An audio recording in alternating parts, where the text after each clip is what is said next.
You know, there comes a time in this life now you look back and you see the success you have made, the achievements, and all the things that you have managed to do or to accomplish in life. And then unanyamaza hivi, unaimba ile wimbo ya sina cha kujigamba ila ni neema. Yeah? Yani hauna cha kujigamba ila ni neema tu. By the way, let me tell you my friend, it is not all about hard work, working smart or being smart. Eh? Let me say this. It is just by the grace of God.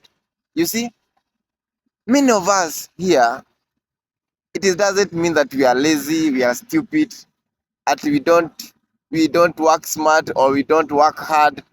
No, it is just that our time is not yet. Na wakati hiyo time itafika, my friend, hata sisi we will look back and see that enyewe we have done something. But for now, it is you ambaye umeachieve. So don't brag yourself. Don't be too proud of yourself. But stay humble.